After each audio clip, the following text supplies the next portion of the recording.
Hello, everyone. I know I'm not nearly as entertaining as all that, so I'll try to get to the real thing as quickly as possible. Good evening, and welcome to the 2026 edition of the annual Kesterton Lecture. I almost like, what did you call it? The ketchup electric chair? My name is Alan Thompson. I'm the head of the journalism program here at Carleton. This is the 27th annual version of this event, named in honor of Wilfred Kesterton, one of the founders of our school. This year's Kesterton keynote will be delivered by Stuart Reynolds, social media celebrity, content creator, Canadian everyman, better known by his online moniker, Brittlestar. We'll get to a more fulsome introduction of our keynote speaker in just a moment, but first I would like to invite Dr. Mary Francoli, the Dean of the Faculty of Public and Global Affairs, to bring greetings from Carleton.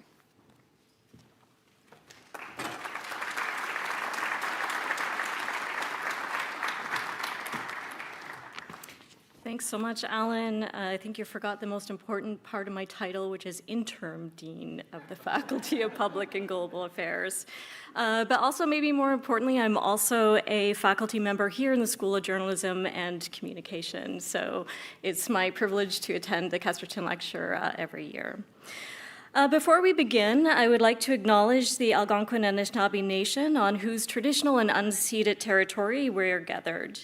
This land acknowledgement is not just words. Here at the Faculty of Public and Global Affairs and at Carleton, we try to ensure that they're not empty words. As we continue to learn, to connect, and to share knowledge and ways of knowing, these words are a reminder of our history and our shared responsibility to one another and respect for each other. So I'm honored to welcome you to this evening's 2026 Kesterton Lecture. As Alan said, journalism was one of the first programs taught here at Carleton more than 75 years ago.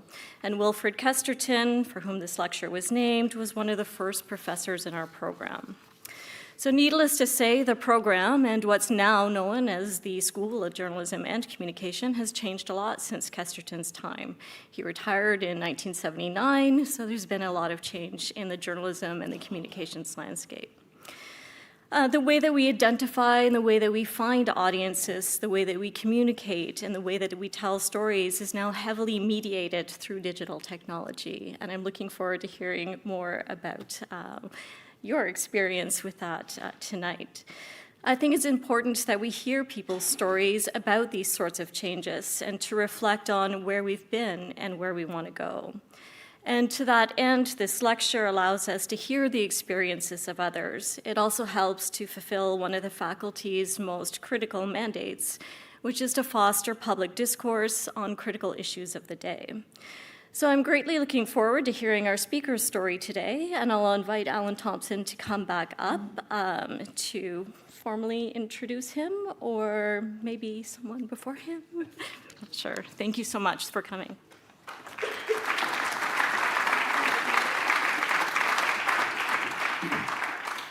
Thank you, Mary. Interim Dean Mary Francoli. Before we launch into our Kesterton Lecture, I'd like us to take a moment to introduce the winner of the 2026 R. James Travers Foreign Corresponding Fellowship. I had the pleasure of working closely with Jim in the Toronto Star's Ottawa Bureau. Carleton University administers the Travers Endowment, and my colleague, Professor Emeritus Chris Waddell, is a member of the selection committee. It's a tradition for us to announce this year's winner of the fellowship during the Kesterton. So I'd like to invite Chris to come up and do the honors.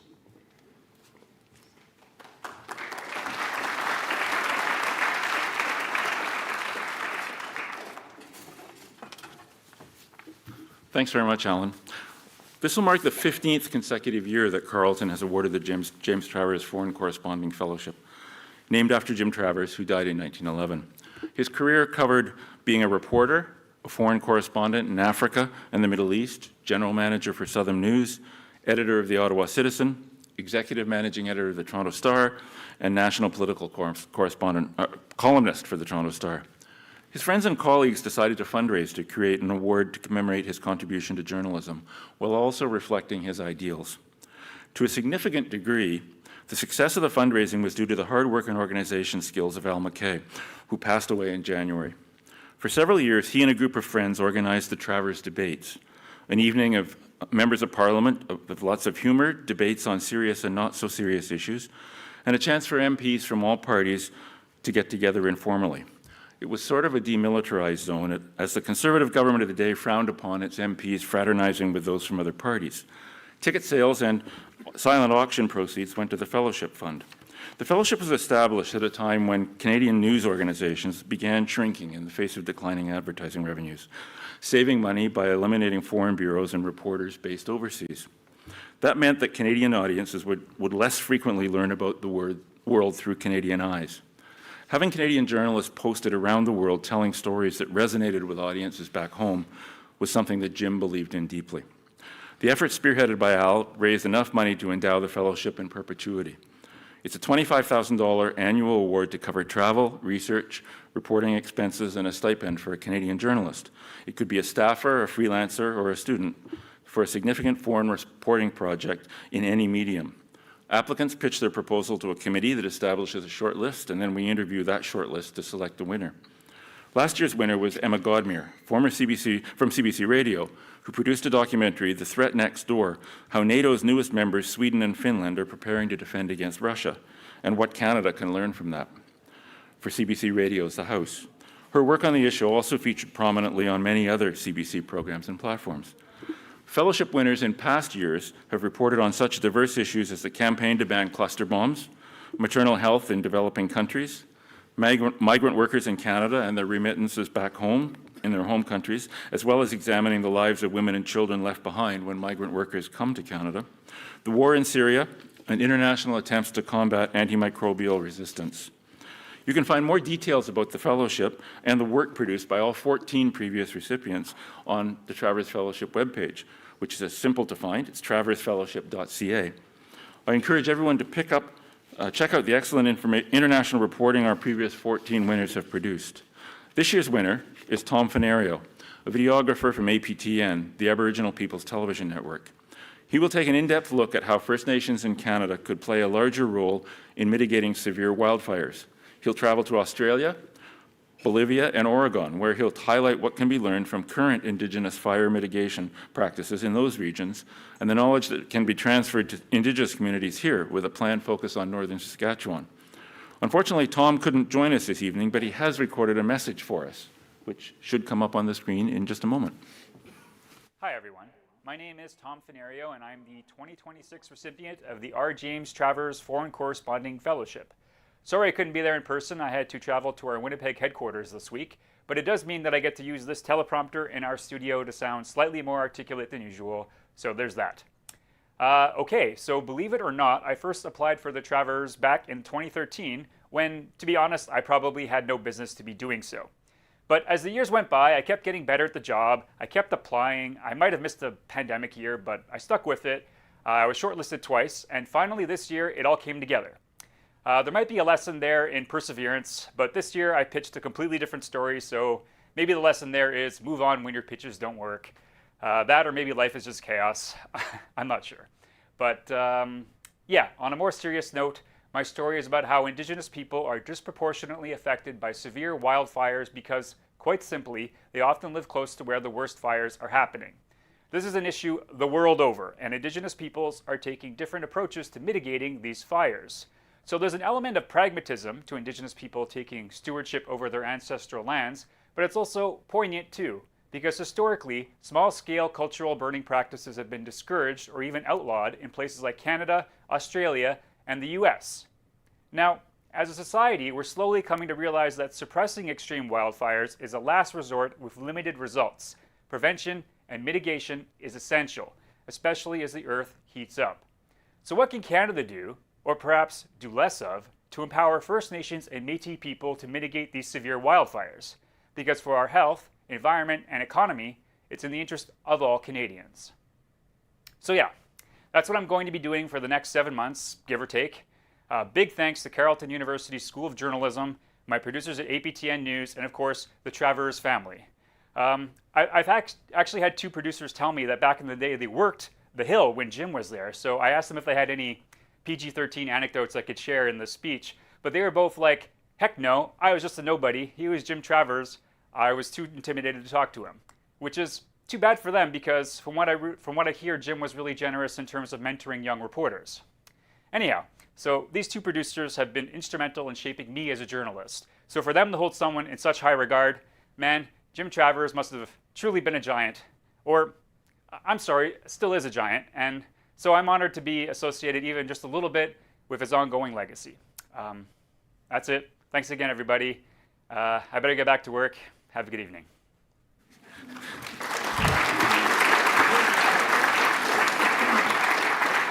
Tom expects to be in the field this summer with his documentary running in the fall. We look forward to seeing it, and we hope it will help broaden approaches to wildfire to reduce the damage that currently affects northern Indigenous communities. Thanks very much, Alan. Watch out, there's a wire there.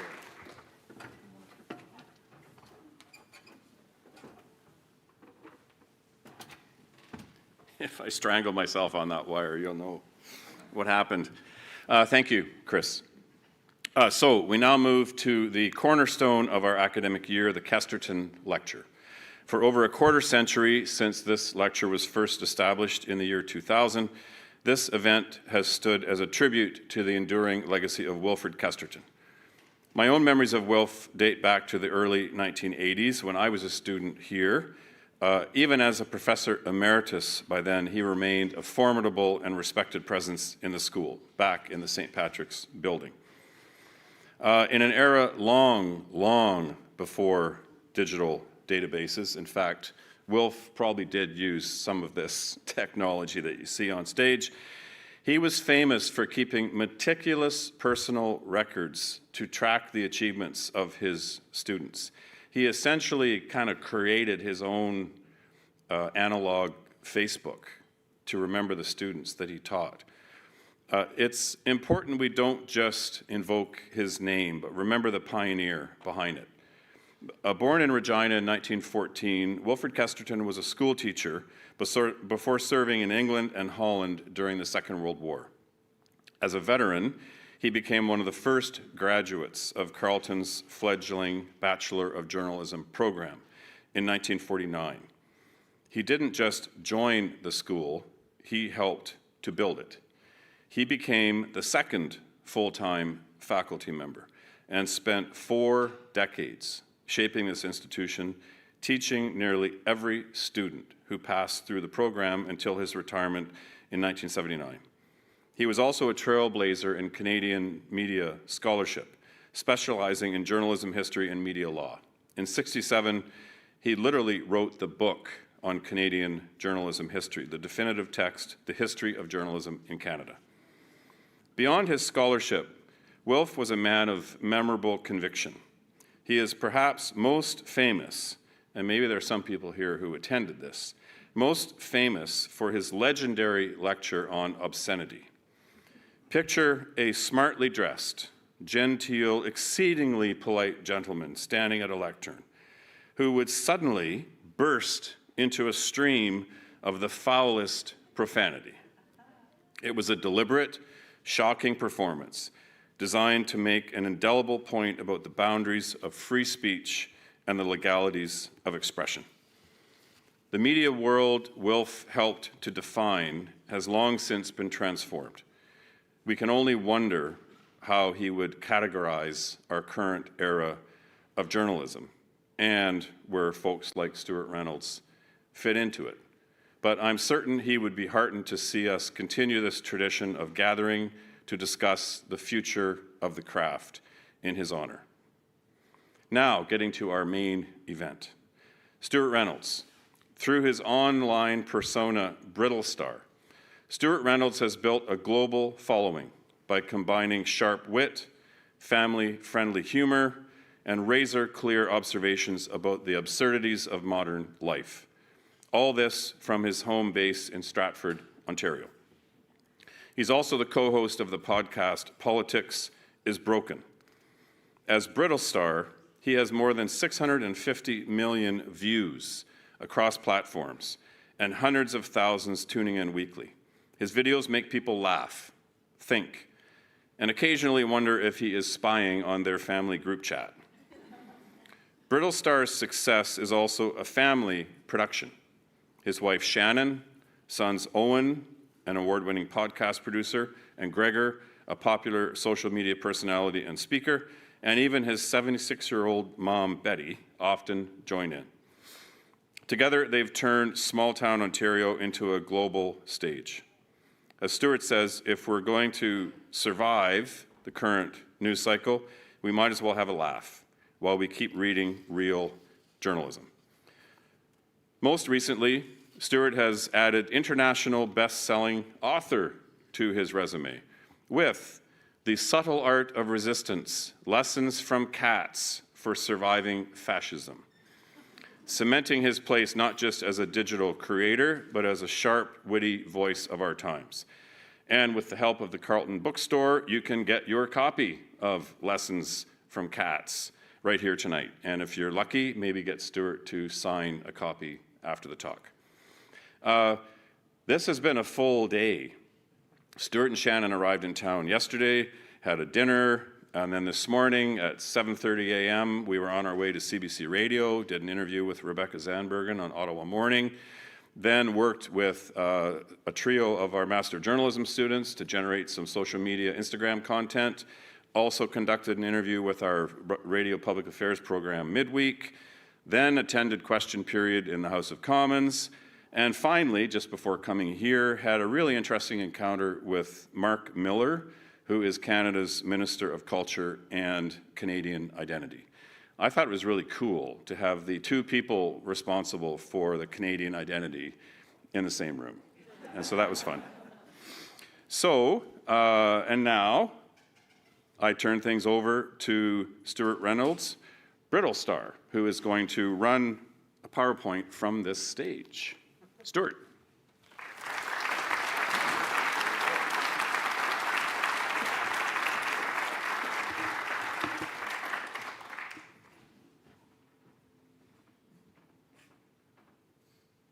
Well, hi there. You know, people say there's nothing to do in Ottawa, and the fact that you all showed up here to see me kind of proves the point.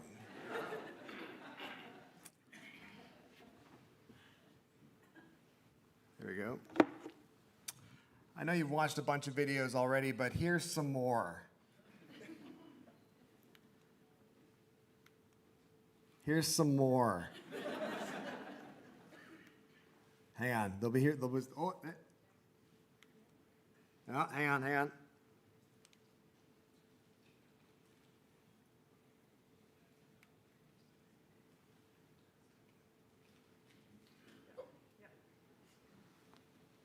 There we go. Here's some more.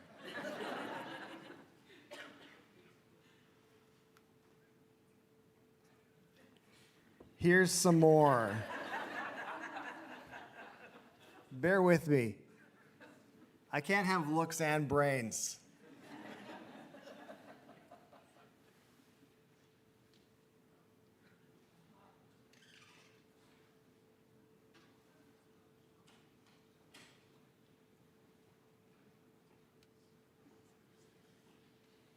Any second now. It's going to be amazing. Here, you guys can thrill to the fact that I have to go to my settings.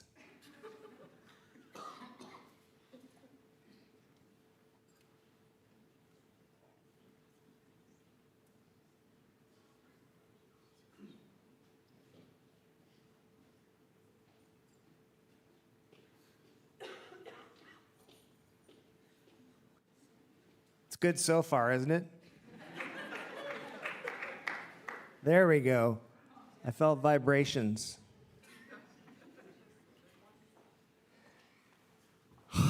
God. I know you guys have already watched a bunch of videos, but here's some more.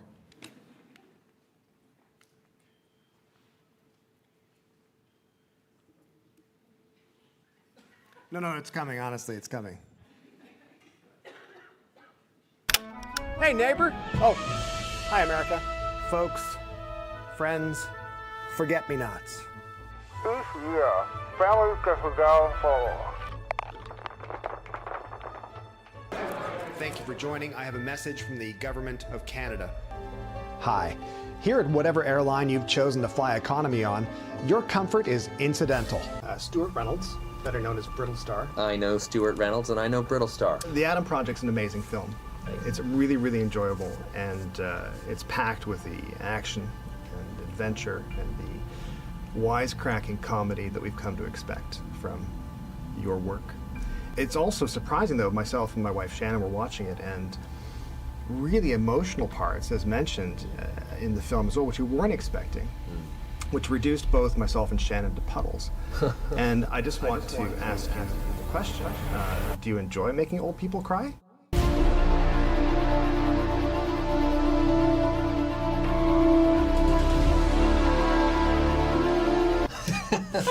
Hi.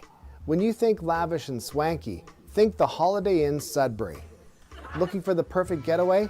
Why not drive almost 5 hours northwest of Toronto and book our new lavish and swanky package? It's just a regular room, but with twice as many Keurig coffee pods. That's right. No one is stuck with decaf this trip. Lavish. It also includes 2 toilet rolls at the same time. Swanky.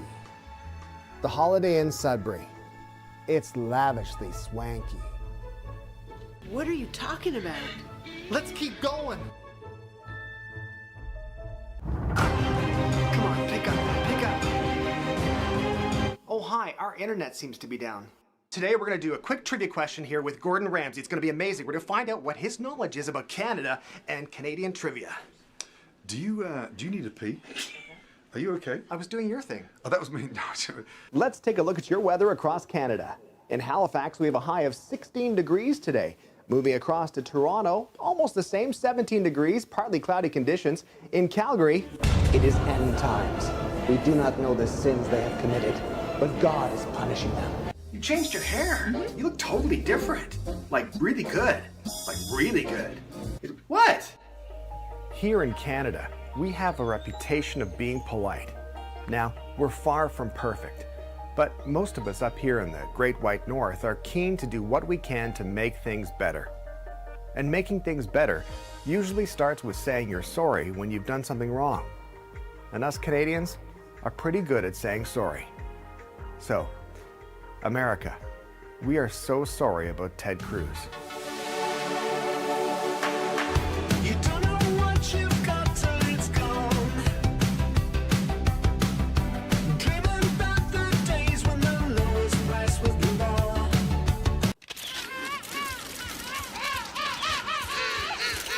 Thank you for joining.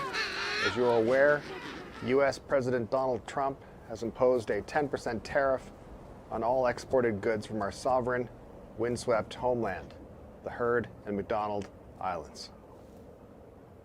Ahoy! It's the Carpathia. We've come to rescue you. Where'd they come from? We'll throw down life preservers. Grab on and we'll lift you to safety. Bit convenient, don't you think? The Titanic sinks and they just show up? I don't trust them.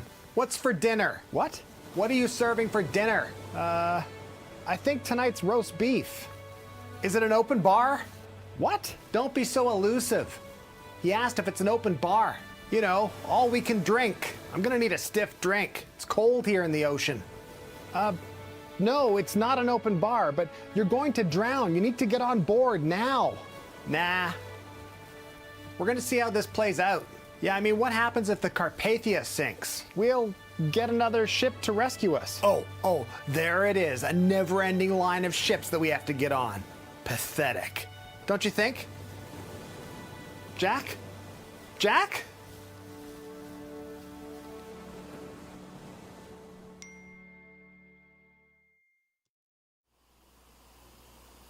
Okay.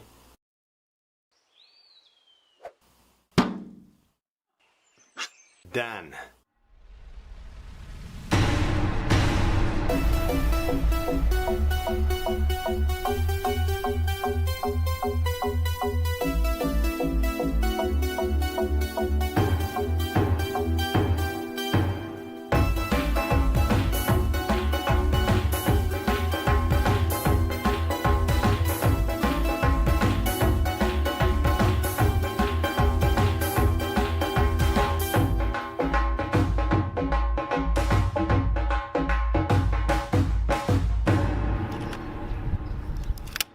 Hey, neighbor. Oh, hi, America.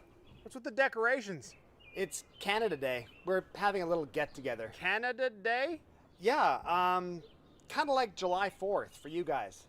Yeah, but we do July 4th because we got lots of stuff to celebrate. We got Eagles and freedom and KFC. What do you have to celebrate? Did you just say what do we have to celebrate? Yeah, universal healthcare. So if you break your leg, you can still afford a snack while you wait in the ER. The metric system. But to be fair, everybody else has that except you. Maternity leave, because we think if a woman carries around another human for 9 months, she might need some time off. Poutine. French fries, gravy, cheese curds. If angels owned food trucks, they'd make poutine. Bagged milk. It's more environmentally friendly, plus it feels like you're holding a cold, wet baby. So you... And beer. Actual beer. Not yellow water, beer. And lots of it. Butter tarts.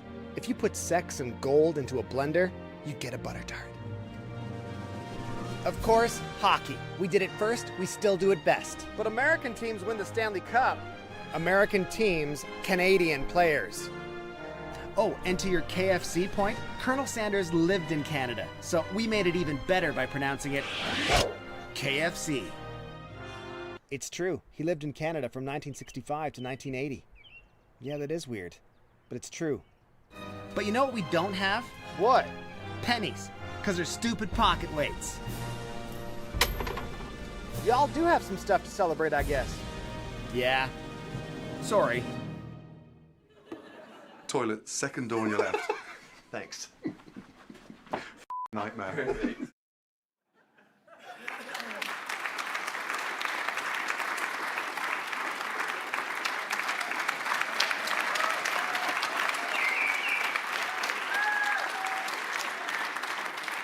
Thank you. Seriously, thank you for that applause.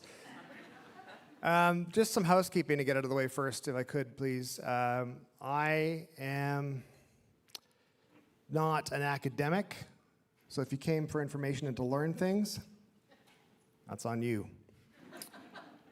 I'm also not a stand-up, so if you came to be super, entertained, that's also on you as well. Over the next 4 hours, we'll discuss. I always tell people, if you're getting your news from me, something has gone terribly wrong. We didn't need to agree so wholeheartedly. Yeah, it has. It certainly has. Look at the guy. I make comedy videos. I write serious books about cats and fascism. The cats aren't fascists. They're the good guys in this one. I'm not a trained journalist.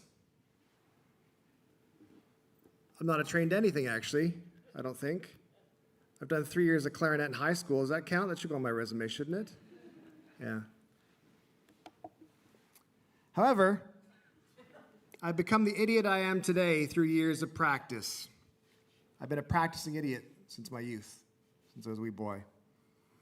And at the age of 43, thanks to social media, suddenly idiot became a career option.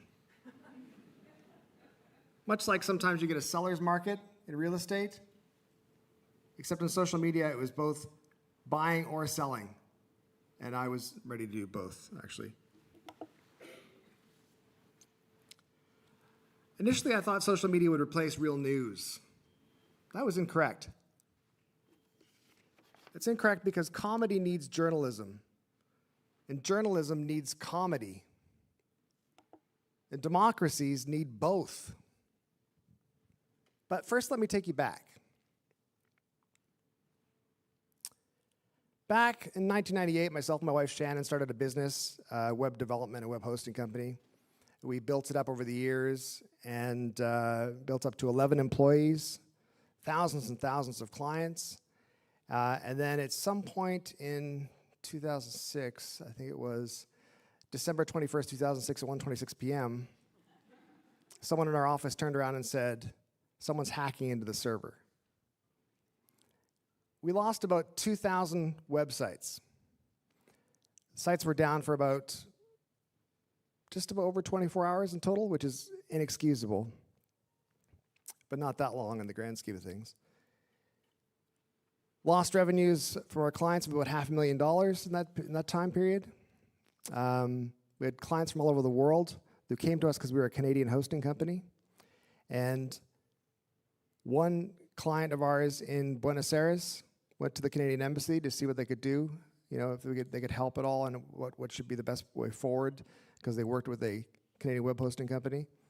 And the Canadian embassy said, here's the name of a law firm you could use in Toronto to sue them.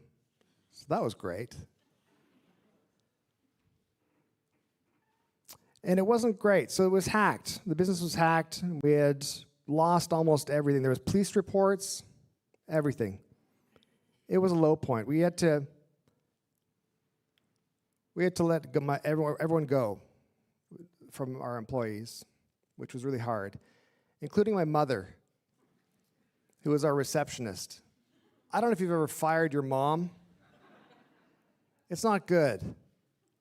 She looks a lot like this after you fire her, and it's pretty sad. She looks sad there, doesn't she?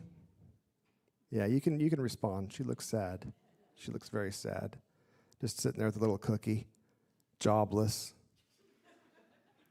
Don't feel that bad for her because she ended up going on The Voice UK.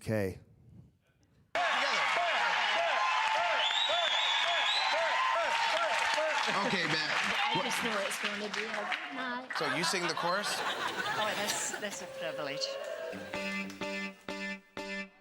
All right, you ready? I got a feeling that tonight's gonna be a good night. That tonight's gonna be a good night. That tonight's gonna be a good night. Hey, tonight's the night. Yo, let's live it up. Make some noise for back. Yeah. I got a feeling. Hey, that tonight's gonna be a good night. That tonight's gonna be a good night. That tonight's gonna be a good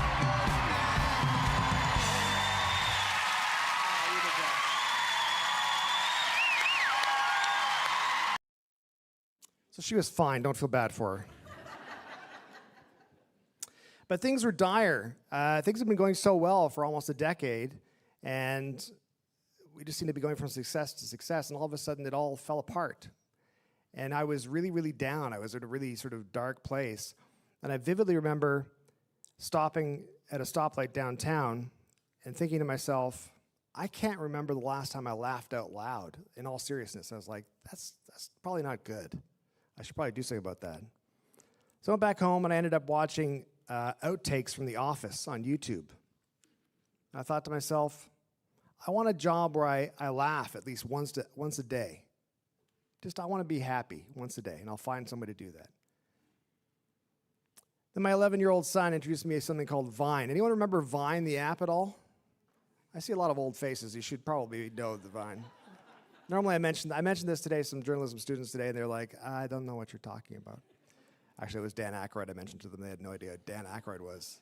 Dan Aykroyd, what is wrong with the students of today? But Vine, for those who don't know, was a social media platform that you could make videos on your phone and post them. They were 6.4 seconds long, and they looped, and it became really, really popular. And so I started watching these because my son was like, listen, this is a video version of Twitter. This is really cool. People can make any kind of video they want, post it.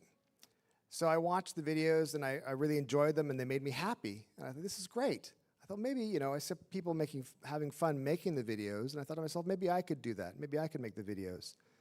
So I started posting my own videos at the age of 43, which seems pretty old because when I'd post, the kids who were on the app would comment, what are you, like 40? I'd be like, that's right, I am.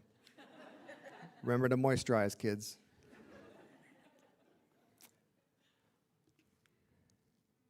But I did have some early success. Initially, I was making some videos, and I thought, I can't just, I was having fun, but I wanted to put more energy into it, more effort into it. I thought I can't be making videos on my own at home while my wife is out at work, my kids are at school. I'm supposed to be looking for work at home. I can't just be making videos and posting them of me myself. That's ridiculous. Maybe if I had a co-star, That'd be good. So I recruited my 12-inch Chewbacca doll I've had since I was 10.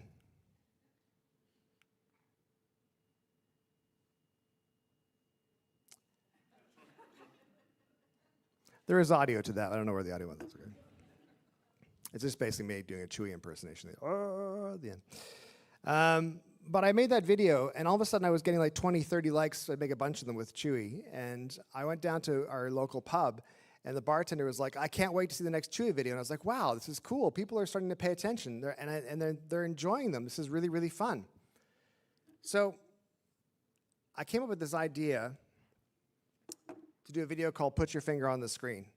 And basically what it was is on the Vine app, you could still touch the screen while it played, and you could move the video up and down, which you'll be able to see in a second. And it looked a little like this. Put your finger on the screen right here and wiggle it up and down. Put your finger on the screen right here and wiggle it up and down.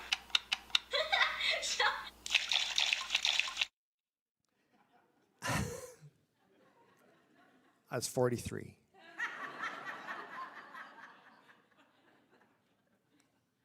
It is so silly and so dumb, but it is the reason I'm standing here today. That video went super viral really fast. Millions of views in 24 hours, over 100,000 new followers in less than 12 hours. It just took off. It was everywhere. Newspapers are posting it on their own websites and own platforms. And we had TV shows doing their own versions of it. There was a porn version, which I don't want to show you that. You're wiggling things, and you don't need to know what I'm... But it worked, and it took off. And so myself and my wife Shannon, being both self-employed entrepreneur-type people, were like, well, oh my God, what does this mean? We need to do something about this. We need to capitalize on this somehow. So we decided to sort of double down and make some more. So I made this one here called Summer's Not Over.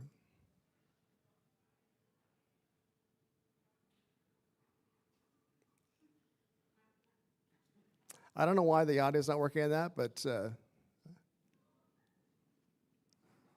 doesn't matter, it's not that good. Then I did that video anyway. Basically, I stapled a leaf back to a tree. And did that video, it blew up as well, and within a couple weeks, I got contacted by Disney. And Disney said, hey, we love your videos, we'd like you to make some videos for us in Canada, and then we're gonna bring you down to California. And I was like, wow, that's amazing. And we're gonna pay you. And I was like, you can get paid to do this? This is so cool, this is awesome. So I said, what do I have to do? And they said, make these videos. And they said, no, we're also going to bring you down to California. And I said, we're bringing down to Disneyland. And I was like, oh, my wife and kids are going to be so jealous of going to Disneyland. And they're like, no, they have to come with you. And I remember vividly what I said to them then. I was like, are you sure? And they said, yes, you have to bring your family. It's part of the deal.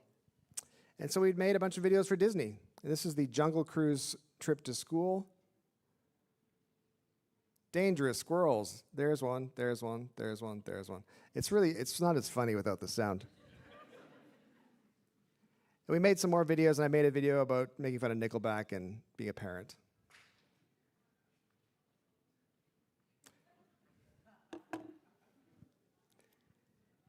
The videos took off, and suddenly we were doing stuff, and it was fun. I was happy again, which was great. We went to a Vine meetup in 2013, first Vine meetup. And a meetup in social media is where fans will go to see their favorite content creators, and they'll get to hang out with them, and they can make videos, take pictures, and all that kind of stuff. Went to it in Toronto. It was in Yonge Dundas Square, Sankofa Square. And there was about 2,000 people when we showed up. And it was terrifying. I was told to come by other content creators who were much, much younger than me. I was, shockingly, the oldest content creator there. And as we were crossing the street to get to the event where all these people were, this woman who was in her mid-50s ran up to me and gave me this big hug. I thought she was going to stab me. It's Toronto. I mean, you could stab there. And so she gave me this big hug, and she said, your videos have gotten me and my family through this really hard time recently. And I was like, oh, I thought I was just making silly videos, but they've got value, they've got functionality. And so that was incredibly, motivating. They made me happy, and then even better, they made other people happy. So I kept going, and I thought to myself, but at the same time, why is anyone watching? Why is anyone using these silly videos to feel better? Like, what is it about them that makes people feel better? And not that I'm doing anything special, but just comedy in general. And then it made me think, like, why do people trust jokes more than headlines? This is more recent. And the main reason, of course, is that it's hard to be angry while you're laughing. This is some information I brought up to make me look smart. But humor reduces counter-arguing when people hear political information. The brain shifts from defending beliefs to processing a reward. When someone tells a joke or says something funny and everyone else is laughing, you want to know why it's funny and you want to laugh with them. So it lowers your defenses, and people stop counter-arguing. Again, it's hard to be angry while laughing. People also fact-check less, which is good and bad, if you might guess, which is interesting because it works both ways. It works if you're trying to get messaging across to people through humor. They're less defensive about the messaging that you're giving them, and as long as you're a good guy, that's okay.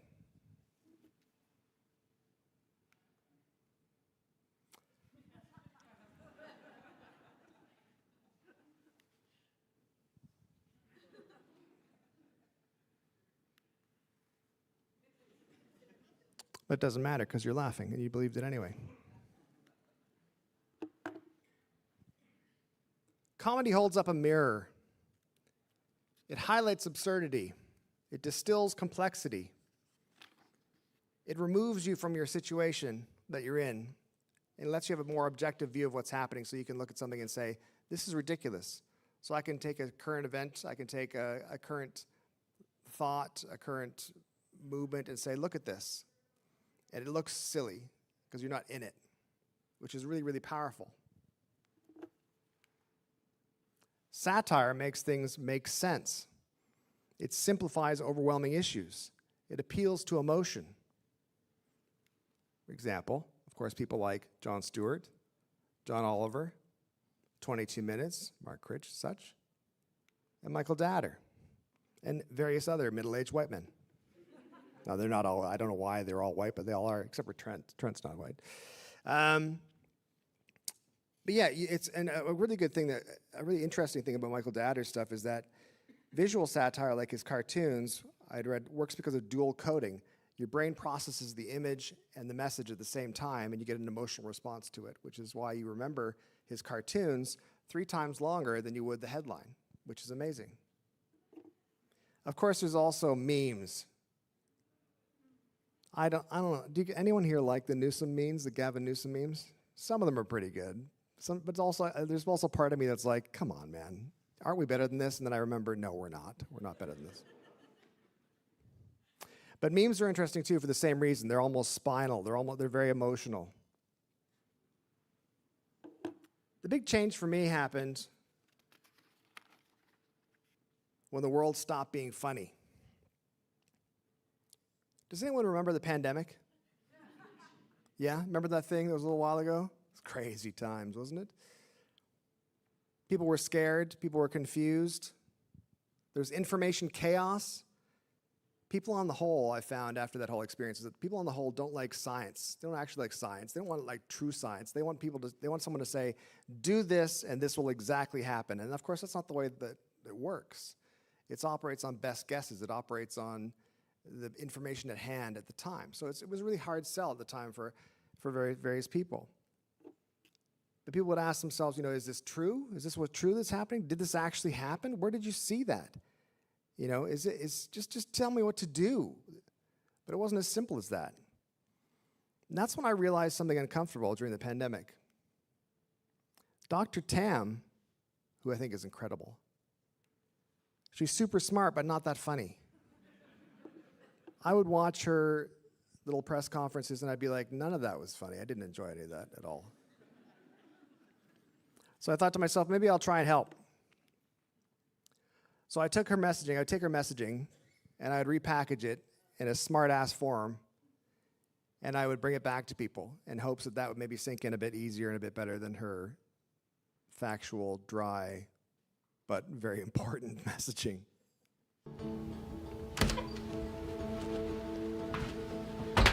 As we all work together to get through these strange and trying times, one issue has become a sticking point: wearing a mask. For some, wearing a mask isn't a big deal.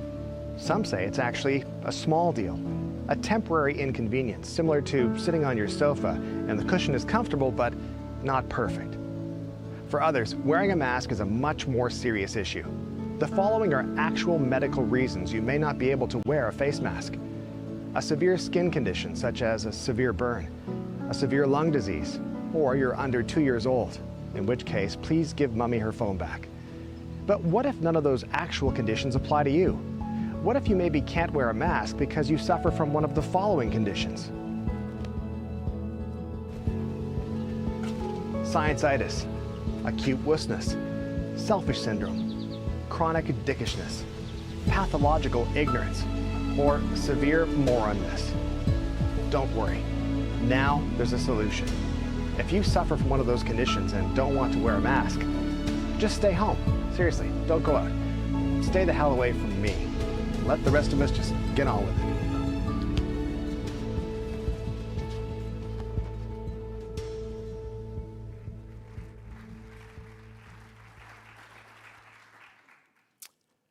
So that experience during the pandemic was kind of a shifting point for me because I was creating PSAs that were comedic, but they were based on actual information.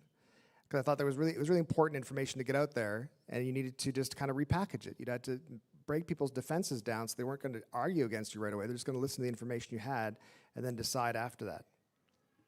Which brings me to the fact we're talking about journalism here, which is the interesting stuff, and this is a bit more statsy. And also just being here doing the Kesterton lecture, which I was asked, by the way, in an interview, what do you think this means for journalism, you doing this lecture? And I said, it's a sorry state for journalism, isn't it? But it's probably the question, like, why does this work? So why are people getting their news from TikTok? Well, the answers are algorithms, because dopamine beats information. Research confirms that TikTok's algorithm activates the mesolimbic dopamine system. Duh. The same brain reward network involved in addiction.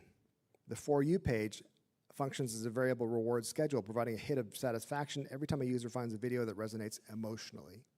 Fascinating. Emotional reactions beat understanding. Users who view TikTok as a news source report significantly stronger affective reactions, empathy, anger, fear, regardless of whether the news changes their actual political stance. Outrage creates rage, outrage beats reach or equals reach. This is interesting as well. So of course, a study in 2024 found that users are actually more likely to interact with content they disagree with, so hate watching. I get a lot of hate watches, because it triggers a drive to voice outrage. That video that I made of the Explaining Canada Day to Americans video, that got 65 million views the first year it came out. It was the biggest branded video in the world, which is amazing. It gets about 3 million views every year, largely based on the fact that people fight in the comments, which is awful, but in a way good for me.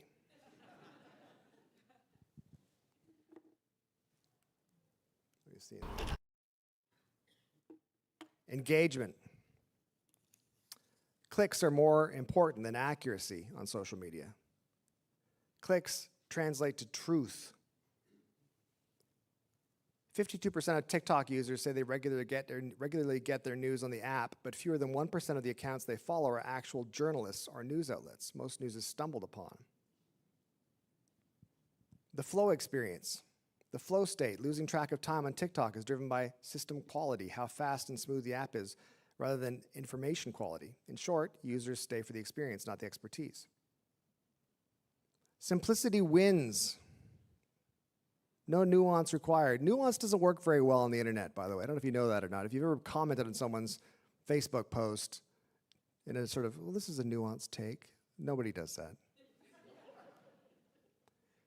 Examples are, the headline, Council adheres to sewage policy. Nobody cares. Council avoids poo tsunami. That works better. Algorithms reward certainty, anger, and simplicity, for better or worse. Journalism rewards uncertainty, verification, nuance, and reality. Algorithms are like a weekend dad who will give you anything you want for breakfast. They just want your love. That's all they want.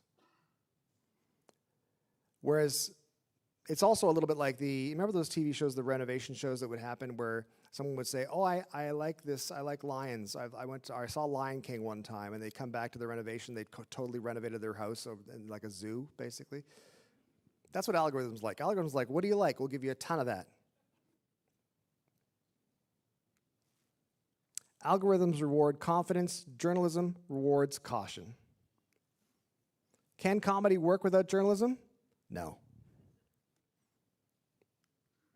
Comedy needs facts. Comedy needs a shared reality. This is a really important part. Now, when I was thinking about speaking tonight and how I'm a total imposter up here doing this, but it made me think about the value of the connection between comedy and journalism. And comedy needs journalism because if there's no shared reality, it's very hard to make fun of things. If I tell you something outlandish and that's all you have to go on, you just assume, well, I guess it's real. I guess, I don't know, is it a joke or is it not a joke? You can't make something funny if you don't have a shared reality. Journalists gather facts, comedians translate them. Can journalism work without comedy? Kinda, but it doesn't thrive. Because journalism, one of the interesting things about comedy is that, for example, in satire, if you can do some good satire, it'll actually compel people to find out what the actual story is to make sure they're getting everything out of the joke. I saw a really funny bit on Jon Stewart or John Oliver or whatever, and you'll be like, I need to know more about this story. So journalism benefits from comedy. How do you reach people? Humor. But then it becomes a responsibility problem. And especially as a content creator, and that's kind of why I pivoted during the pandemic to the PSAs, because you kind of have a responsibility to be funny, but also not be misinformation funny. Democracy requires shared facts. Again, if you're getting your news from me, something's gone terribly, terribly wrong. Get your news elsewhere from an actual source, from a real journalist, then come to me and I'll try to make fun of it. Why journalism matters. Without it, rumors win, propaganda wins, algorithms win.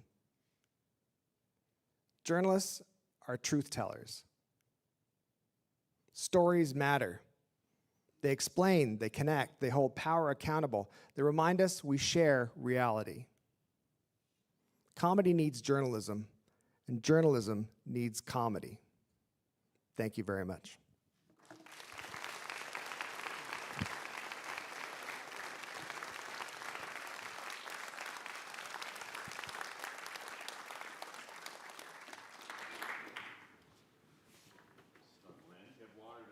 On my ketchup electric chair. So welcome to Carleton. Thank you. Stuart, and thank you for working so hard. Thank you. Just today. No, always. Thank you for all that you do, but yes, thank you for working so hard today. I have a few questions, but then I do want to get to questions from the floor, and we'll have a couple people running microphones around for questions, those sentences that have question marks at the end of them. So my first question, why brittle star? Like peanut brittle stardom, you just made it up. Like, what is it? Well, you don't explain that. Brittle Star was actually initially a band name. In 2003, I was recording an album with help from a guy named Stephen Duffy, who was like one of the founding members of Duran Duran, worked with Robbie Williams and Bare Naked Ladies and all that kind of stuff. And he was in LA working on Robbie Williams' album, and he's remotely helped me produce my little independent album. And as we came closer to the end of the process of that, I thought to myself, I have to start thinking about marketing. And the more I thought about that, the more I thought, no one is going to buy or wear a t-shirt with Stuart Reynolds on it. That's not going to work. It's not like in rock and roll, you have to have like a cool name like Elvis Presley, or you can't, or yeah, the other side of it is like Lenny Kravitz. It's sort of so dorky, it's cool. Stuart Reynolds is kind of in the middle and nobody cares. So I decided to find a band name, and our eldest son Owen he was 3 at the time. He had a marine life book we'd read before bed every night, and he loved the starfish section. And brittle stars are a type of starfish that, like all starfish, defecate out of their mouths and see through their tentacles. And I thought, that's cool. And so I just jammed the 2 words together. Brittle star, defecating out of your mouth. That's exactly. That seems pretty evident now, right? Great mental image. Yes, thank you for that. So if comedy and journalism are on a spectrum, comedy's here, journalism is there, where are you? I think somewhere over here, probably. At the comedy end? It just stops being funny at about there, and it just keeps on going over here. You were asked this question a few times today about your relationship to journalism. Yeah. This is a talk about journalism, and we thought it would be pretty cool to have you. You're a media personality, you're a celebrity, you use all the same tools that we do. So how does your work relate to journalism? I mean, it kind of goes back to what I was saying. You need that shared reality. You need journalism to tell you what's actually happening in the world. Without that, there's no anchor. And that's one of the things I hate about, social media. Everything I have currently, I owe largely to social media. However, that said, one of the things I hate about social media and things like algorithms is that there's no chronological order to things. Things happen willy-nilly, and I can't tell if something's real or not. And that's not good, because it makes me anxious, and it makes me think, I don't know what kind of world I'm living in. And then you kind of becomes almost like analysis paralysis. You kind of don't know what to do. You don't know how to act. You don't know how to make things better if you don't know how things actually are. And so that's my relationship with journalism is I consume so much news, and Shannon and I talked about this recently as well. We consume so much news all the time because we're not scared of not knowing, but meaning we want to make sure we know what's going on, because there's so many sources of information. We want to make sure we're getting a consensus of what's happening in the world. You caution that getting news from comedians is not a good idea. And yet you reach a massive audience. How could working journalists adopt some of your engagement strategies without sacrificing editorial journalistic standards? I mean, the first thing that comes to mind is one of the benefits of what I do is I can have a relationship as such with the people who are watching the videos. Just the nature of the medium, people are watching on their phones usually. They're on the bus, they're on the train, they're on the toilet, and they're holding me in their hands. Sometimes on their phones as well. And so they're holding me. It's a very intimate relationship. You're holding this little character on a screen, and you're these sort of quiet sort of moments by yourself. And it's been referred to as like a parasocial relationship. And that idea of like you're building trust. One of the things that was taught to me very early on in social media was that you don't betray your followers. You don't betray them. So that would play into decisions for like which brands I work with, what kind of commercials I would do, that kind of thing. It needs to kind of make sense so that when people watch something of me on their phone, they're not like, what the hell's this? Why is he doing this? And by and large, I think I've done a pretty good job of sticking to that. But it's about creating that trust between me and them, even though we've never met.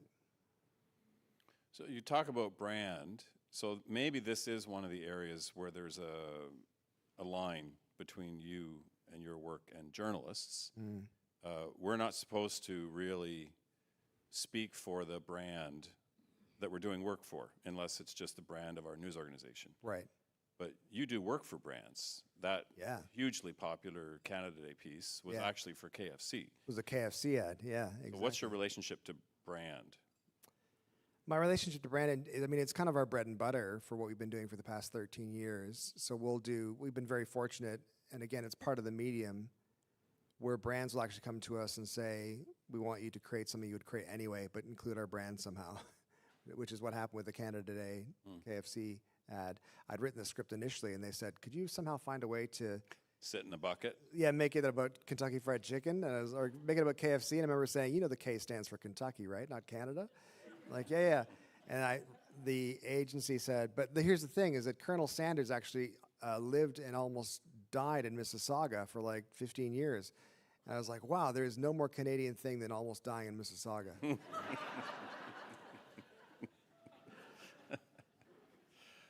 So brand, you mentioned bread and butter.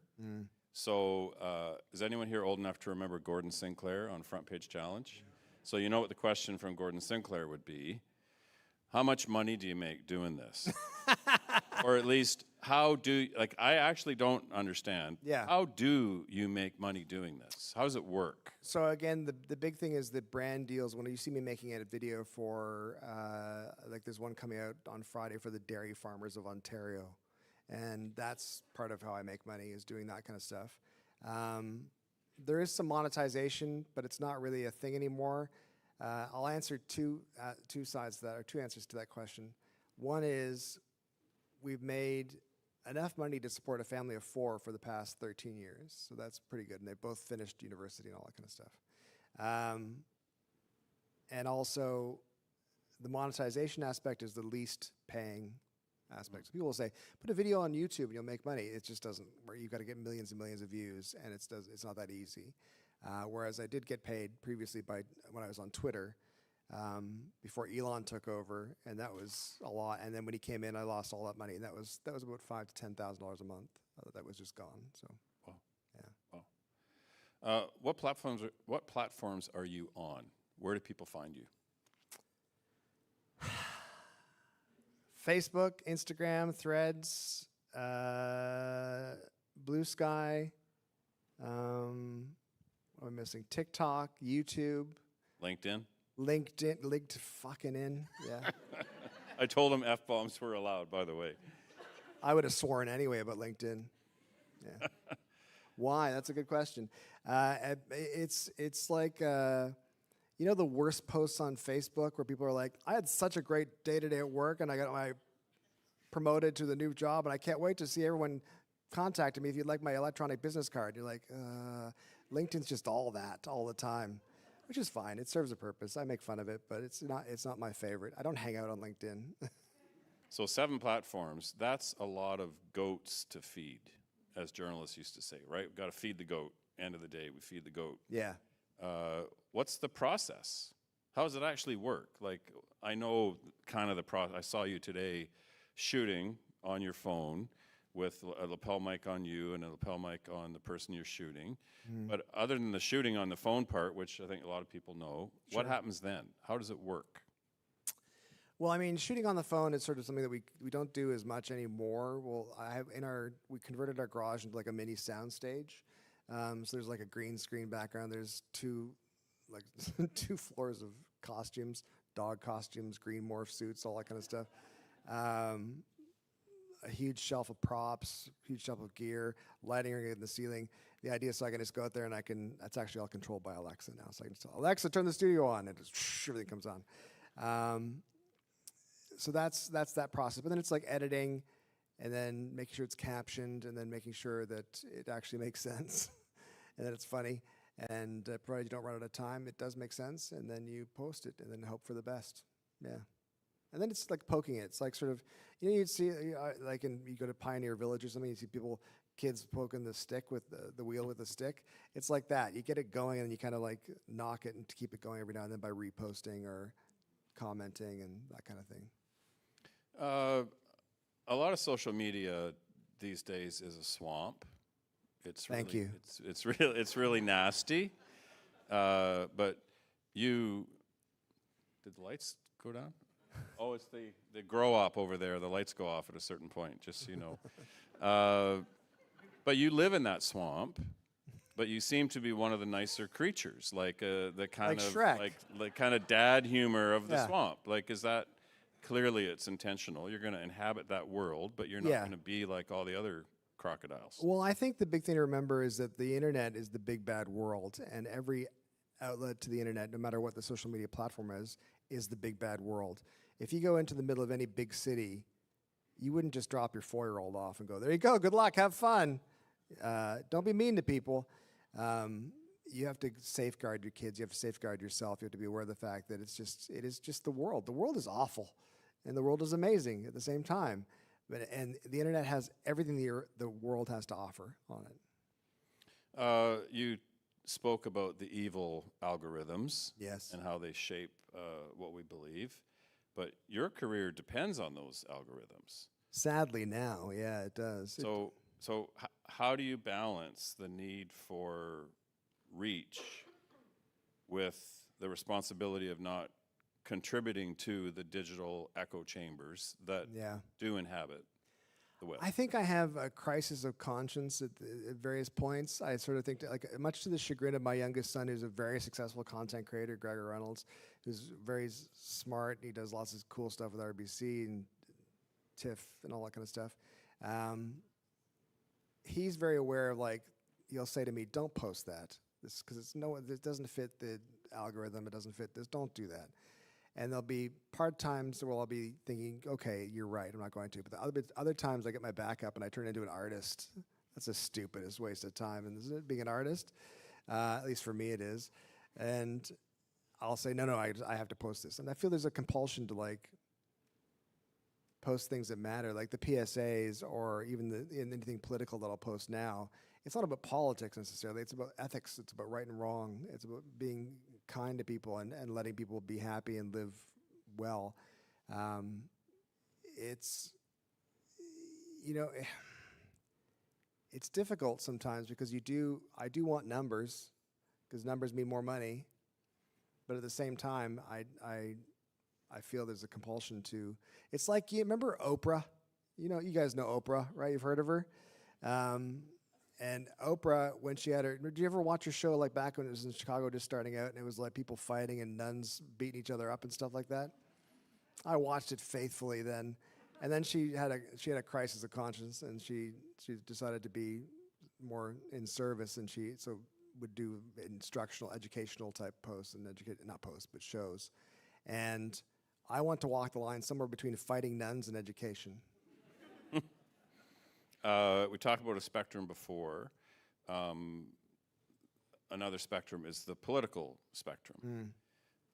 I think I see in your work, I hear a voice. I feel like I have a sense where you are on that spectrum. Journalists don't like talking about that because we're accused of being on this and this echo chamber or that one.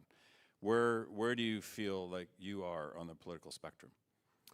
My answer to that is always, I'm one good sandwich away from being communist and gay.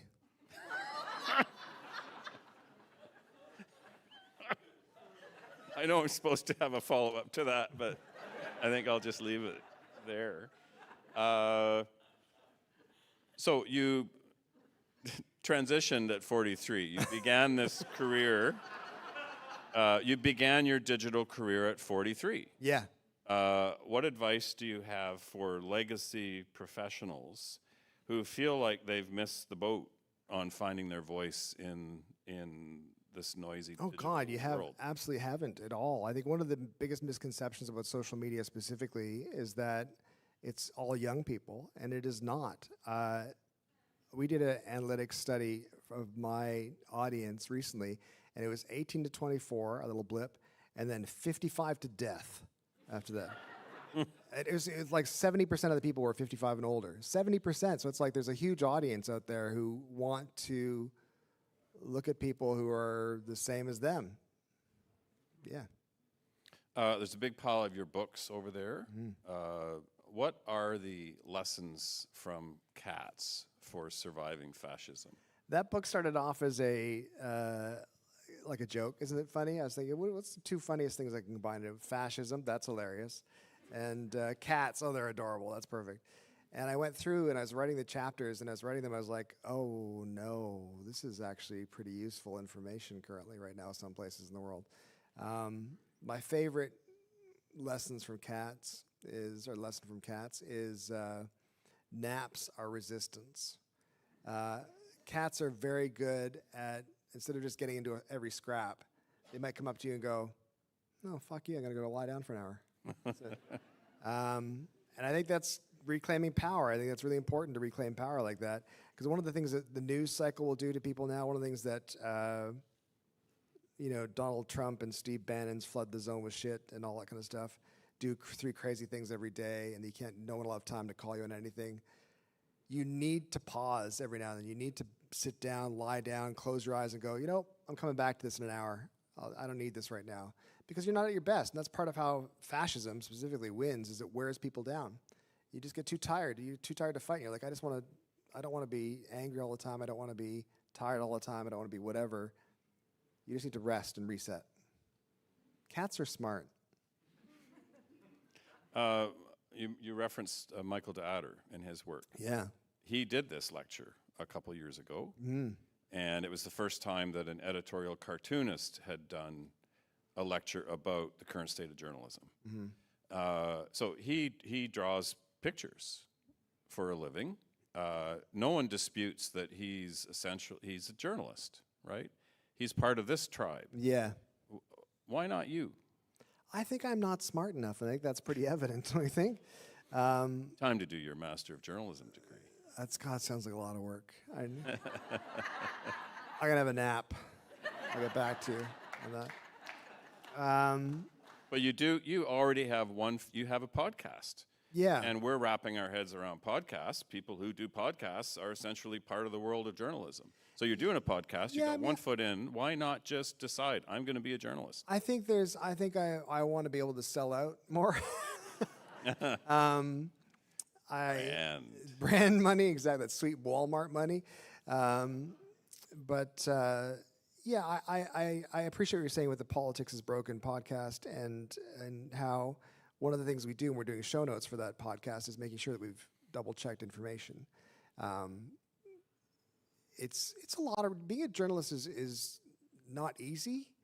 It's tremendously hard work. It's a tremendously noble profession. It's a tremendously important profession right now, especially right now. And I know that there's it's hard, newspapers are having a hard time, TV news networks are having a hard time. They're very, very partisan, or they're very controlled by corporate interests or whatever, especially in the US, obviously. But I think it's really important for people to realize just how important it is. I think journalism and how it's distributed will change, but the importance of it is only increasing, absolutely increasing every day. Great. I want to open it up to the floor. So we have 2 people with microphones. We'll try to sort of identify who's got a question over here. I'll have another eye for who's got one over here. And so we'll start here. And if we can do the first question, and then after that, we're going to go to the person in the back row here who has a hand up. I'm just curious. Yep, just hold her up close. I'm just curious about the problems with late night, comedians and stuff like that getting in trouble with Trump, and of course other people satiring authoritarian regimes probably end up in prison or worse. Do you think that that the ability to satirize your politicians and everything is probably, the more you can satirize them, the more democratic your societies are? Yeah, absolutely, I do, for sure. I think someone had referred to me as a satirist, and I thought to myself, I should probably look that up and see what that means. And I looked up various examples, and it was like, well, there was a whole bunch in Russia, and then they just all disappeared and fell out of windows. And it was like, uh-oh. So I think it is a sign of a healthy democracy when you can make fun of it. And that's super important, super key. And I think even today in question period and talking to Minister Miller afterwards, I feel my engagement with politicians, we were also with a conservative MP who are from my particular riding, and John Nader is a decent dude. And I left my experience with politicians thinking, Canada's pretty good.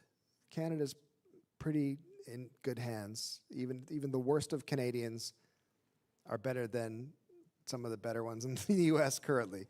But not that said, we need to stay vigilant. We need to be able to keep poking the bear. We need to be able to keep making fun of stuff and talking about stuff, because if we don't, then that's when you run into problems. Great. We had one here. Don't hesitate to kind of poke your hand up so we get a sense who's next. So there's going to be one there, but back here. Hi. Oh, hi. How are you? I'm good, thank you. I'm just cold after filming on the train this afternoon. I'm Anna Sophia. For those who don't know, I'm one of the MJ students who interviewed him. I'm not the one who doesn't know who Dan Aykroyd is. Although I do have to say I do not know who he is. But my question is that you stated how there has to be a shared reality within comedy. But I think it's realistic to say that in a political climate today, we do not have a shared reality. So when there isn't a shared reality about the topics in which you're speaking on, how do you make sure that the audience reaches and understands your point? I mean, that's a really good question. I can't speak to the nuts and bolts of how journalists should do that specifically, but I think that as a consumer of news, it's about getting consensus from trusted news sources. It's about not just listening to, in Canada, like I get the Globe and Mail delivered every day because I'm an old man, and people like to see me in my house coat outside in our block. But I will read stories in that, and then I will confirm them. I don't intentionally confirm them, but I consume other news sources just to make sure that I heard that in the Globe and Mail. Oh, it's also being reported here. It's being reported here. And I think that's the best effort you can make as a news consumer to get that consensus on a shared reality so that you know what's happening in the world is actually what's happening in the world, at least to the best sources you can find. From a journalistic perspective, man, I think it's just doing the job of a journalist, all those things that you're, how many, 2 sources per story, 3 sources per story? 3 at least. 3 at least. Triangulation, picture. Isn't 2 enough? No, I'm just kidding. And with that idea where it's like, that's pretty stringent. If you get 3 people, you've done the consensus work for me as a consumer, which is awesome. And if I can trust you, and it goes back to that parasocial relationship, if I can trust, you as a writer, as a journalist, or your organization, then that helps. Okay, there was one here, I believe. And sorry for pointing, but that's the only way to kind of... I guess as a follow-up to that last question, like how do you manage communicating to the consumer when there isn't that shared reality, when people don't double source or look at different sides of the echo chamber? Like there are people online who are within their own silos. How do you continue to make work that reaches them? I think one of the ways you can do it, and I'm not saying everyone should do this, but one of the ways you can do it is the Washington Post had a guy named Dave Jorgensen, I think his name is. And he would make TikToks about news stories when the Washington Post was great, and he would use humor to break down stories and distill stories. That really helped. That said, I think it's hard. Like especially when you look at U.S. media specifically, and you look at Fox News, and even CNN's got a bit more of a lean to it now, and it's all in the service of business, which I think you see places like Midas Touch coming up. You see other independent journalists, even in Ottawa, like Rachel Gilmore or something doing her stuff.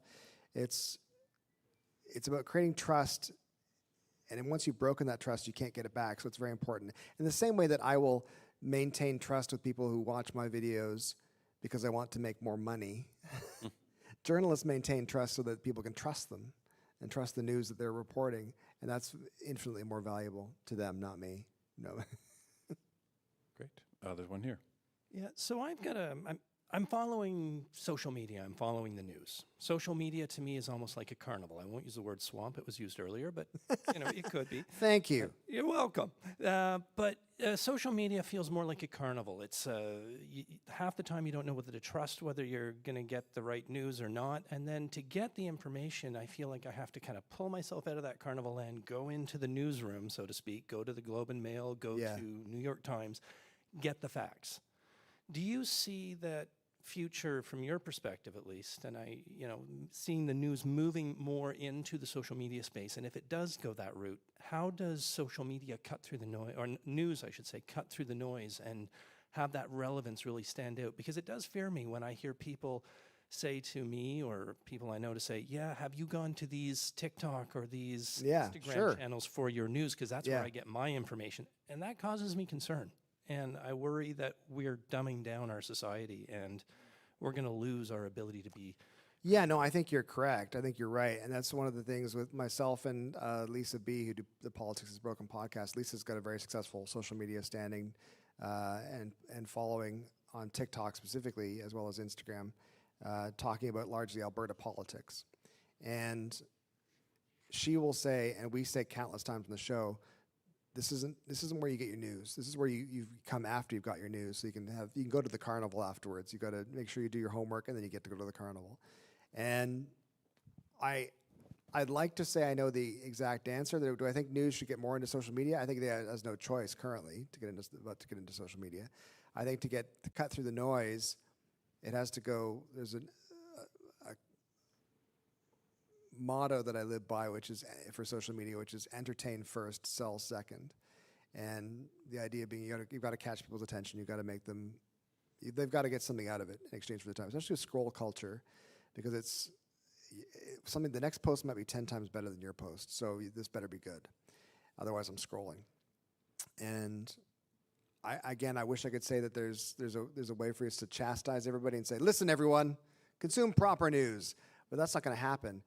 But I do think, however, there is a bit of a tide turning to more tactile news delivery. I think radio is actually going to be better than we think. I think that newspapers are going to be better than they think. Because there's going to be a desire for someone to cut through that noise. I think there's a point in time, I think, that everyone gets with social media where they think to themselves, there's too much. It's that nonstop scroll used to be addictive. Now it just feels gross. It feels it's never ending, and I just feel like I'm not on top of anything. So you need to pause. One of the things I do is I listen to the CBC updates when on your smart device. You're like, what's the latest CBC news? And it tells you. The guy comes on and goes, I'm Joe Cummings. That was my best Joe Cummings impersonation. And that I like that because it's my way of pausing to go, wait a minute, I'm reading all this stuff. What are they talking about? And then, yeah, I think journalism has to get into social media. I think that I don't fully endorse everything that Rachel Gilmore does, but I think she's got kind of the right idea. She's creating a relationship with her audience, and then I can trust her. I know that she's probably triple-checked her sources, and it'll at least make me want to go find out more from or confirm that elsewhere as well. Thanks for mentioning a Carleton grad. There was a question back here. Yeah, I'm just wondering whether there's ever been a brand that you refused to consider working for, or whether a brand that you are working with, maybe thought you were going too far in your content and asked to change it. Yeah, there's been a couple. Pornhub, you were talking about that earlier. No, I keep soliciting myself to Pornhub, and they won't take it. I can do a great video for you. They're like, no, please don't. The thing that stands out in my mind is I remember sometimes I'll be asked to do like events that are a bit more political than I want to do, and I'll turn them down. It's like I was asked to come on right before Doug Ford, and I was like, no thanks, I can't. That's what you remember that next time it's an election and go out and vote. Don't sit home and do nothing. But yeah, that kind of thing, it just didn't feel right to me. It felt like I was being trapped and ambushed in a sense. I can tell you a story really quickly about, we did our Disney deal when we first started, and that was an easy fit. That was an easy sell. I wasn't betraying anyone's trust. Mickey, Snow White. Where it's all good. Exactly. And that made sense. Then that was the first deal we ever got. Then there was 3 months of nothing, like absolute no money coming in, no nothing at all. And then I got an email from a German dating site. And they said, would you like to do a video for us? We'll pay you $375 US. And I said, hang on, let me check my electric bill.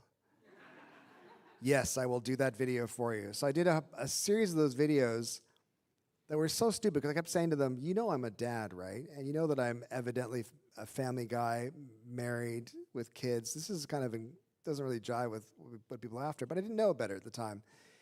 And then it became evident that it was not a good fit. It was a terrible fit. Tell us about the actual... The video at the end? What was it? So I I'd heard from a bunch of people at Vine in New York, and they're like, they were talking to me, and they're saying, stop doing these goddamn German dating site videos because it doesn't make any sense. You're betraying the trust you built up with people who are watching and following you.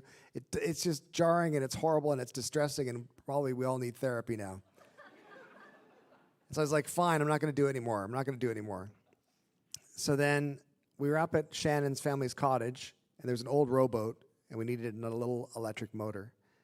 And they contacted me, and they said, if you do one more video, we'll send you the money today, and you can go buy that little electric motor at Canadian Tire in Smiths Falls.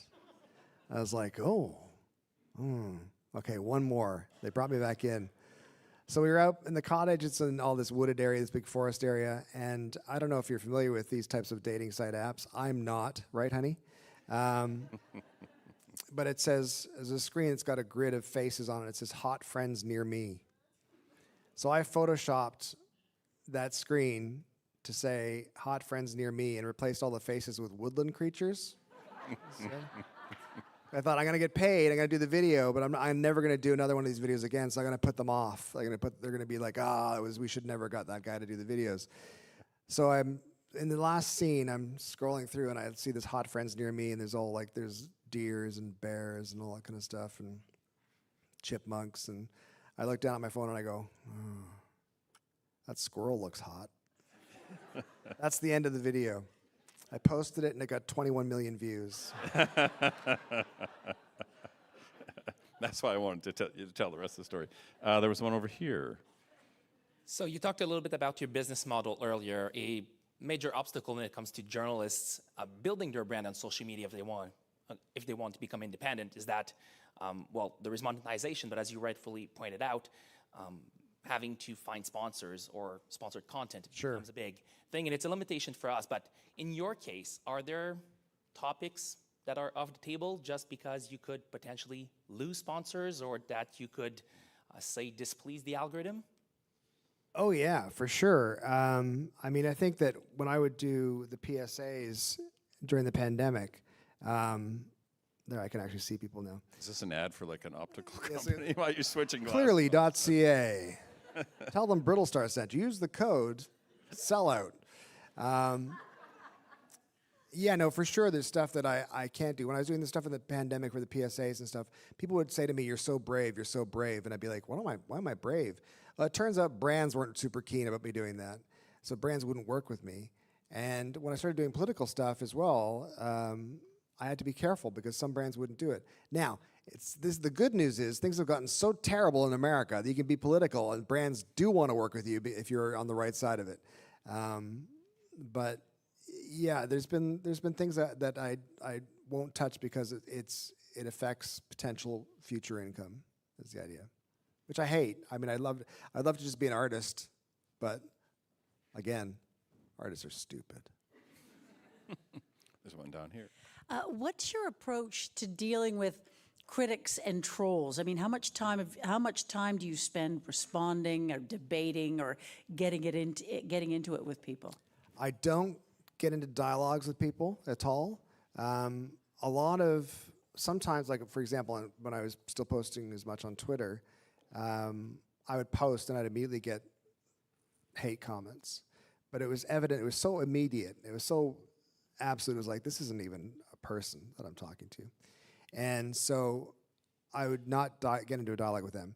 The other type of people that are posting are desperate for you to get into a dialogue. They really, really want to be noticed, and they want you to get into a fight with them. And I have no interest. I think of it as like being at a bar, and you're on your way to the washroom, and some super drunk guy goes, "Your hair looks stupid." Do I stop and say, "Here's why my hair isn't stupid. Let me tell you." No, I just go to hell. I don't care. I don't need you. Yeah. So, it has been a thing. I was telling actually Alan yesterday that, we went through the whole phase of when we started doing stuff, we'd get hate comments. We want your family to die. We hope they all get cancer, all that kind of horrible things. And our youngest son, when he was about 12, woke up to just over 400 hate comments in the morning, wishing him dead, all that kind of stuff. But we thankfully had a big conversation about this and prepping it, because it's like, again, the internet is the big bad world. It's like there are crazy people out there There are terrible people out there. There are people out there that hate comment is the brightest moment of their day, but none of it has anything to do with you at all. None of it. So just ignore it. That's my advice for hate comments as well. Don't get into fights on the internet. Unless it's under my Explaining Canada Day video near July 1st, then you can, because then I get money for that. So there's one here.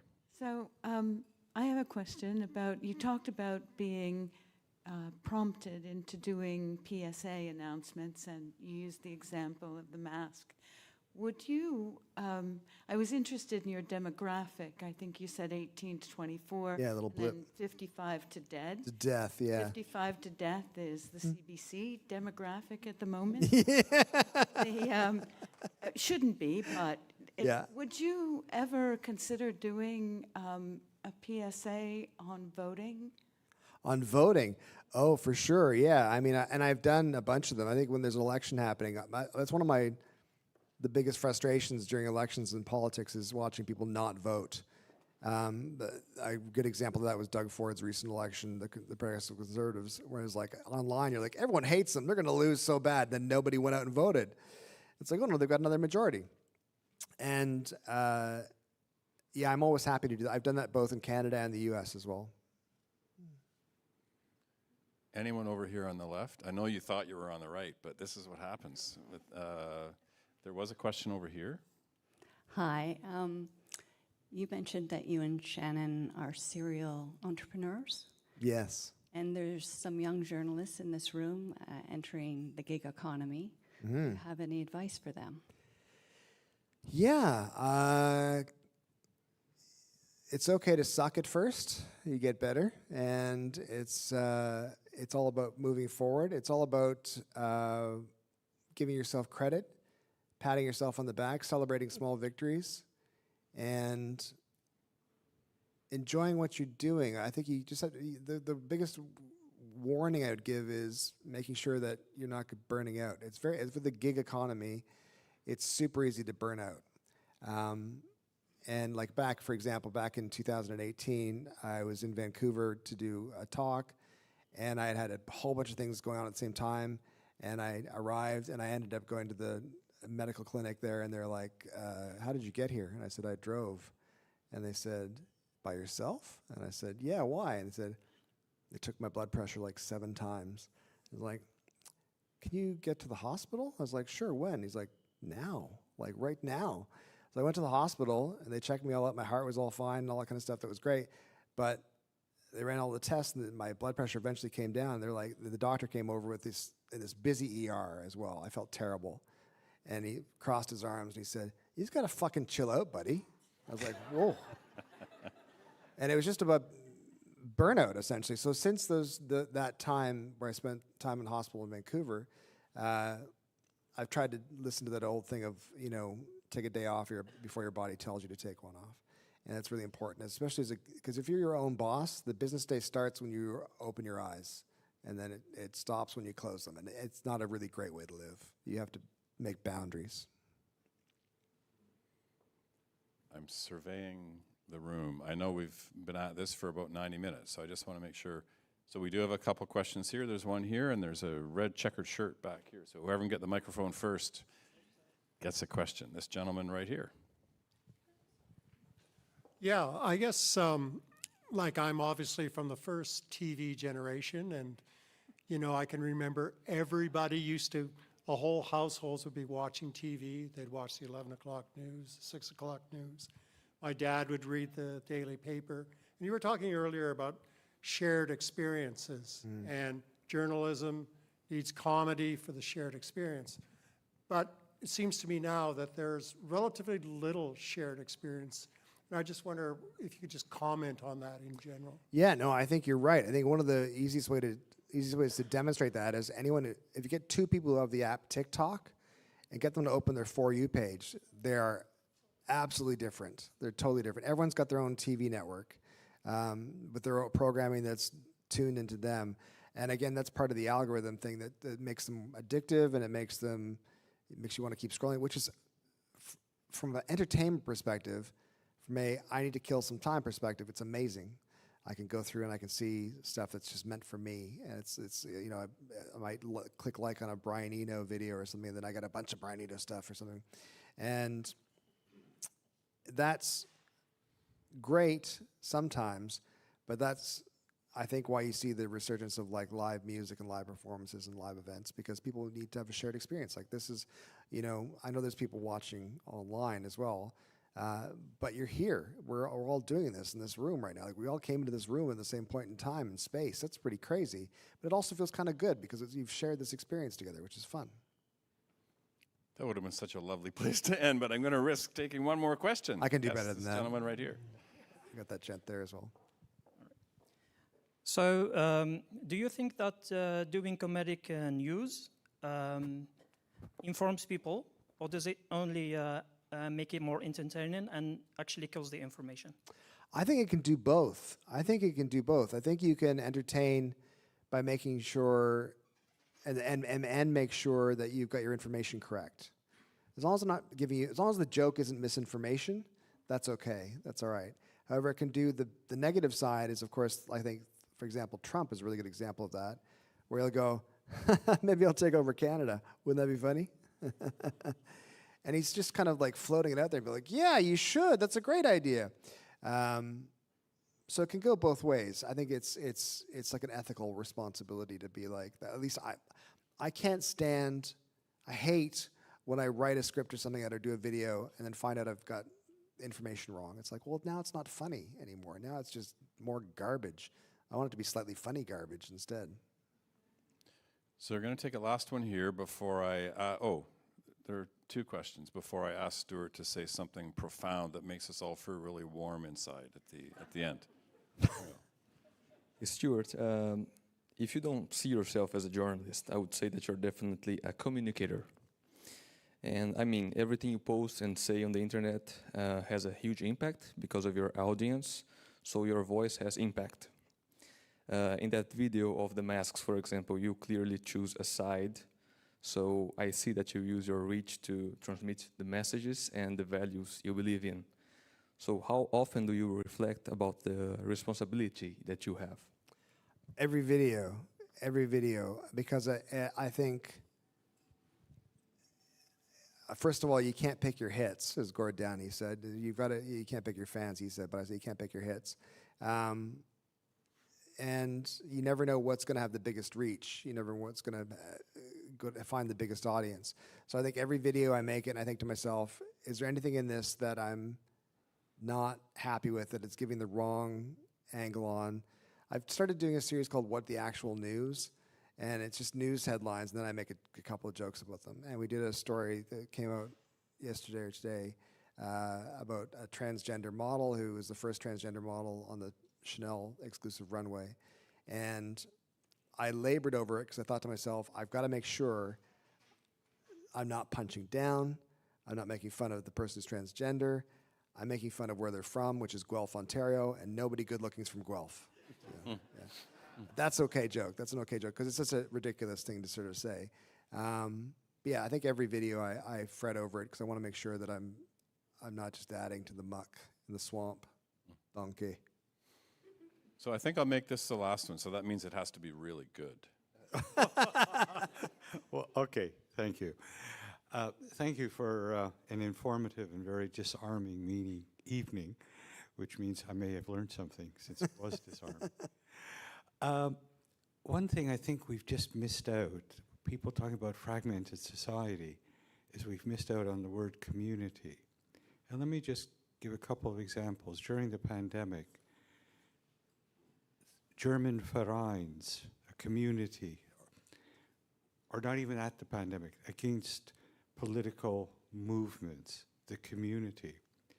In Norway, community centers are just incredible per capita there. They're meant to be athletic, but it's where people come together. And finally, I'd cite in Glasgow, it was once the murder capital of Europe.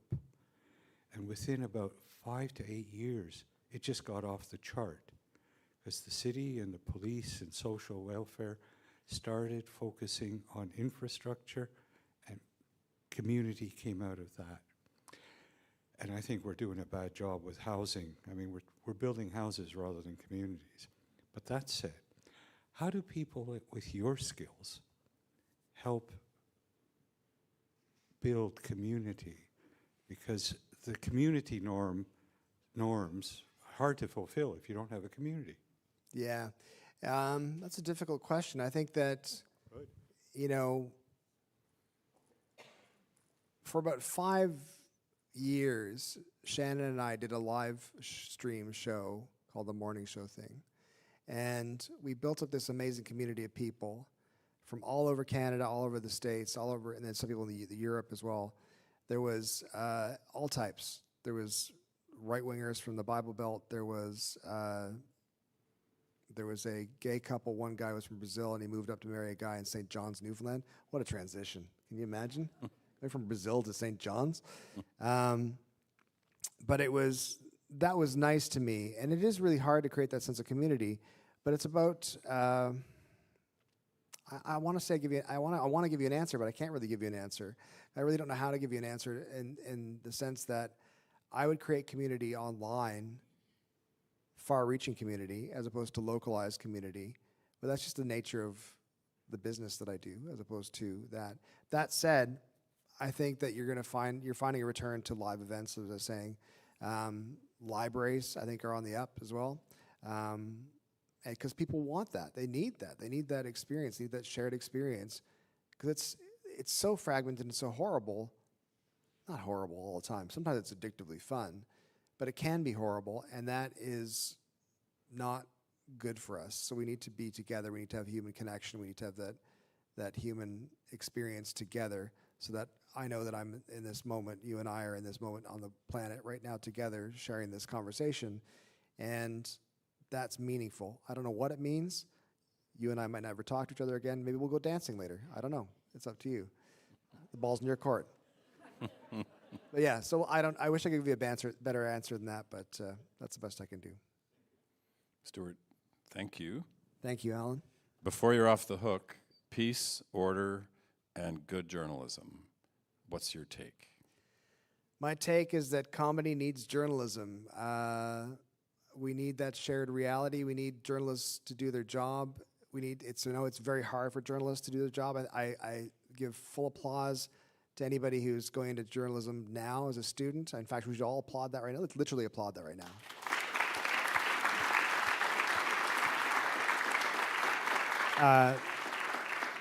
Because it is an incredibly important job, and never more important than now, with people who are flooding the zone with shit. And it's that idea of there's too much information. That's our current problem, is there's too much information, and I need good information. Great. Thank you so much for doing this. When I reached out to Stuart on Facebook Messenger, actually, a few months back, I discovered we had a mutual friend, which I think is why you saw my message. He replied instantly, yes, that sounds great. That's how the internet works, though, isn't it? Yeah. So thank you for doing this. Thank you for working so hard, making us think about journalism in a different way, and spending so much time with our students today. Really, really great. It was a joy, and it really was good because they were all so dedicated to the craft of journalism, which was awesome. Great. We could sit here and talk all night, but I think I am going to bring things to a close. And Stuart does have books for sale, and I think we'll do the traditional thing and set up a little table where you can sit. Yeah. Do you have a pen on you? I do. Yeah. Okay. I'm vain. Thank you very much.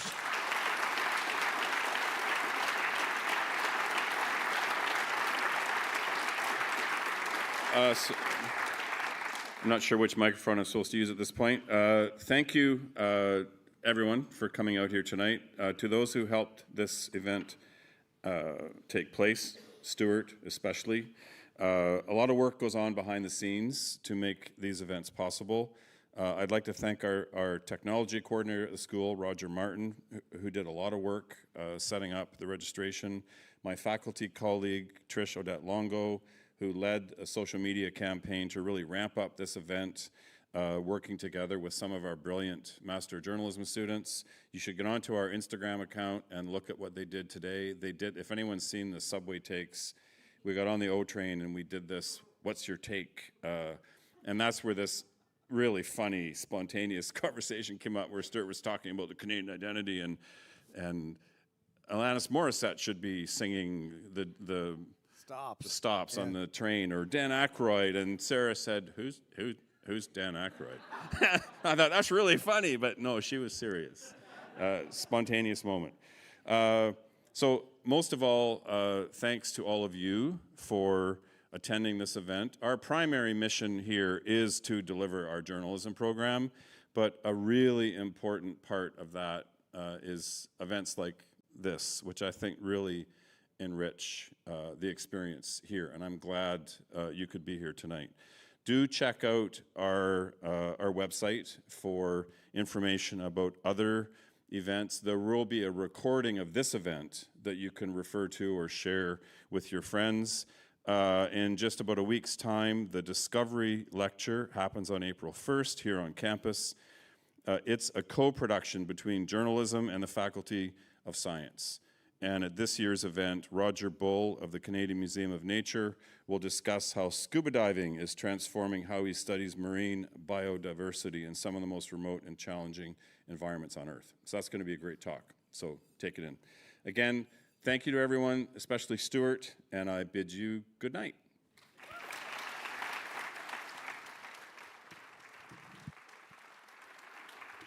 Books, books, books, books.